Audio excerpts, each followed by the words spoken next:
Good evening, Internet. This is the Lord Aboga Show. Here is whereby we analyze issues to do with lifestyle, money, and politics. Before we start, I just have a kind request to you. Kindly subscribe to my YouTube channel so that you can be getting these interesting episodes every now and then. Now, we want to highlight today on our political segment, we want to highlight on why I think it was inappropriate for President William Samoei Ruto to appoint Professor Kindiki Kithure as the Deputy President of the Republic of Kenya. Now, this is my insight. And before I start discrediting the president for appointing Kindiki Kithure, I think the president would have appointed Raila Odinga to be the Deputy President of the Republic of Kenya. These are the reasons.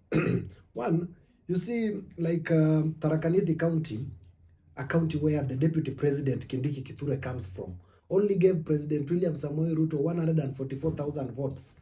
That is a little amount of votes that they're supposed to come from a deputy president. Unlike previously, the Mount Kenya region as a block, you see the Mount Kenya region, the Kikuyus are the majority. They gave President William Samoei Ruto 3 million votes. Now, it will be a little bit tricky comes 2022, now that the president, in one or another, is trying to do away with the Mount Kenya block, the 3 million block vote from Mount Kenya region. The president is trying to do away with them. And trying to do away with them, it means that he needs to consolidate all the strongholds that Raila Amolo Odinga has with him at his basket. Now, hapa kesho, you see Caleb Amisi has already indicated over the weekend that their aim was to deal with the president, and they wouldn't have dealt with the president or the deputy president at a go.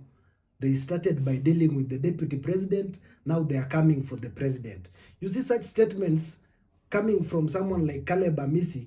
Caleb Amisi is just a messenger, has been sent by Raila Amolo Odinga to pass that information, meaning the President William Samoei Ruto is not yet safe for doing away with Rigathi Gachagua. The president is still not yet safe. In fact, to me, I think he has added more and more problems on his basket. Sasa tunataka, wakati tumetoa mmoja wake, mimi ni mmoja ambaye tulipiga kura ya yes ili Gachagua aende nyumbani. Sasa wale walikuwa wanakataa ati tusipige kura ya yes, ndio huyu alipiga, ndio huyu mmoja wao, ndio huyu amefika. Mimi niliuliza baba, sasa tunaenda kufanya vita za wengine? Sisi tulikuwa nataka hao wote waende nyumbani, wewe unatutuma kuenda kuingilia kwa vita za wengine? Baba akasema kama mlikuwa mnataka wote waende nyumbani na mmoja ndio huyu amejitokeza, simfukuza huyu kwanza rais, alafu tuandamane na huyu mwingine, kwa sababu wakiwa pamoja sio rahisi kuwapeleka, si ndio?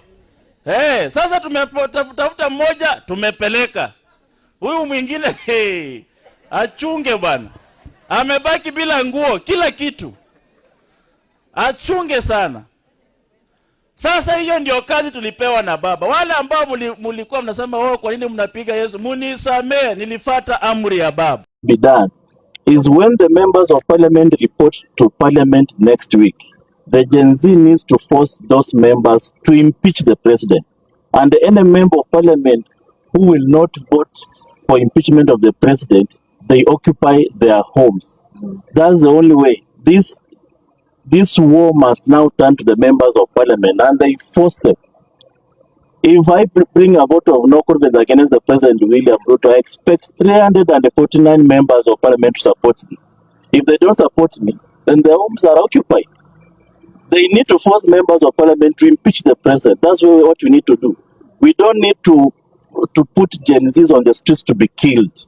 When we have a national assembly to do what Gen Z are supposed to do, the Gen Zs have given us a platform. Now what is remaining is for members of parliament to do the rest. Let us not put our children on the streets to be killed when we have members of parliament who have the responsibility to impeach the president. Because you see, ODM people are ODM people, and nothing has changed about them.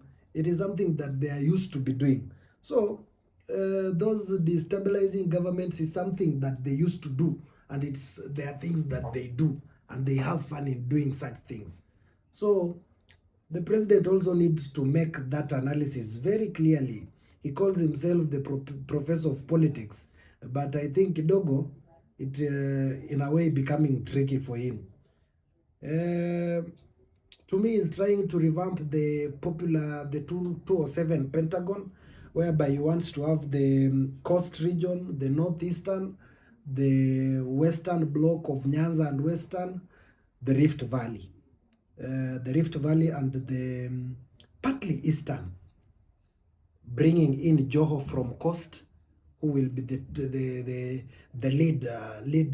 lead member from the Pentagon, bringing about Raila Odinga from the Nyanza, who will team up with Musalia Mudavadi, Oparanya, and Moses Wetangula. That is if he survives the impeachment, bringing him out of the speaker position. In Rift Valley, William Samoei Ruto is there. In Central, they are banking on Kindiki, and maybe if they might convince Kalonzo to come on board in the Kenya Kwanza side, they'll have the formidable, the previous Pentagon, as we used to call it. But it's a little bit still tricky because President William Ruto, as it stands today, he has completely failed to deliver on his pledges and promises to the people of Kenya. According to me, Raila Amolo Odinga would fit to be the amicable and proper deputy president, because you know Raila always wants that ambience, that power ambience, and is very much comfortable. Without that, it might be a little bit tricky on President William Ruto. Still, tomorrow, Raila Amolo Odinga will come in with other demands. And you see, Raila doesn't get full. His stomach is always hungry again and again. So that way, the president, as he calls himself, the professor of politics, he has some good job. He has some work to do ahead. First of all, not first. Second point of it is that giving Raila the deputy president would have reduced the much anticipated noise. And you see, it is only that this week and maybe partly next week that we are having this calmness in the country. Hapa kesho Raila Amolo Odinga will still come in with other demands. But given that he had given him the deputy president position, Raila would be neutralized a little bit. Because as his plans for AUC, Raila Amolo Odinga cannot win the AUC docket. That one even William Samoei Ruto knows. Just yesterday, William Samoei Ruto was accusing the AUC of making overnight decisions, forgetting that he himself also makes overnight decisions. So upande mwingine hiyo AUC, as you can see, kidogo kidogo inaenda ikiramba Raila polepole, because obviously because Africa continent knows the type of person Raila Amolo Odinga is, the person who can be easily compromised. So I don't think that presidents of Africa can entrust Raila Amolo Odinga in that position. And immediately Raila Amolo Odinga fails to clinch the AUC seat 2025 February is when William Samoei Ruto will realize that he cooked his own goose. Yeah? It will be very messy and very crafty. You know, Raila will be now very free to handle William Samoei Ruto. And as I said before, Raila Amolo Odinga doesn't forgive easily. He'll just keep on punishing you again and again. William Samoei Ruto is the reason as to why Raila Amolo Odinga didn't clinch the 2013 presidential elections. William Samoei Ruto is the reason as to why Raila Amolo Odinga didn't win the 2017 presidential elections. William Samoei Ruto is the person that made Raila Amolo Odinga not to win the 2022 presidential elections. So it's not that William Samoei Ruto is safe now that he has brought in Raila Amolo Odinga with half government at his disposal. Raila is still a very tricky fella, and you can see the way he emotionally frustrates Kalonzo Musyoka again and again. because of the 2007 betrayal that Kalonzo Musyoka did to him. Now, back to Kindiki. I think it will be kind of difficult because Kindiki himself can't command the Meru block. Kindiki only commands partly Tharaka Nithi County. Meru block, they are on their own. And you see the Meru people, the Igembe, Imenti, Tigania, and the other one, I'll get back to it.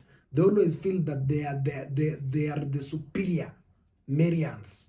So they feel like a little bit neglected when someone comes from Tharaka to be their head. And it will be a little bit difficult to convince the Meru people to come on board as a block, Kindiki being their leader. Very, very tricky. Again, when it comes to the Kikuyu side, Kindiki now cannot command the Kikuyu block because the Kikuyu always feel they are the most superior in the gamer community. Now they cannot take it that the Ameru people come to control them and be at the top of their head. Can't take it that the Ameru people now is their leader. You know, Kikuyus are very selfish, by the way. They are very selfish people. So it will be a little bit tricky. Whichever way the president is trying to consolidate the central region block, as we call it, Murima block, is very difficult. I've even observed nowadays the president doesn't want to get to the mountain, the random church functions that he used to attend previously. Nowadays he avoids them. He avoids them at all cost. He just hovers around Nairobi, coming to Western Kidogo, Rift Valley, but facing Murima has been a little bit tricky. So President William Samoei Ruto still have a long way to go, especially that he is not guaranteed of Raila Amolo Odinga's support. Come 2027, he might end up becoming the first-term president ever in history of Kenya. And remember, the Gen Z this time they are not yet done with the President William Samoei Ruto. They'll still play a very, very important and crucial factor. As you have seen before, the UDA, the ruling party, has tried coming up with the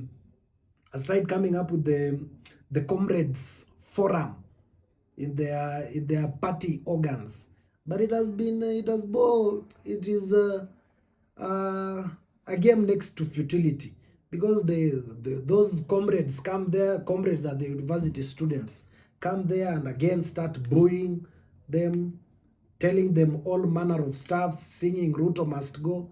You see, that is a very, very critical aspect of the youth that it will take President William Ruto.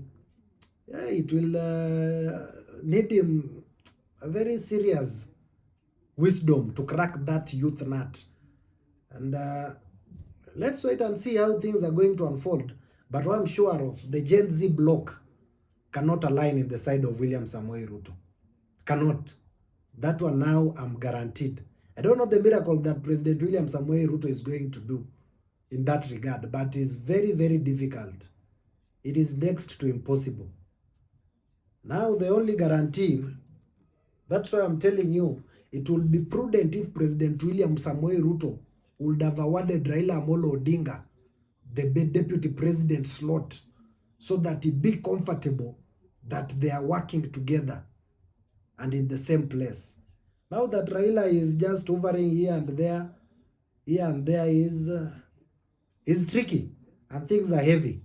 They need to go back to the drawing board. That has been for today. This was the Lord Aboga Show, the political segment. Kindly subscribe to the YouTube channel and press the notification bell, whereby when we post this amazing content, you'll be the first one to view them. Thank you.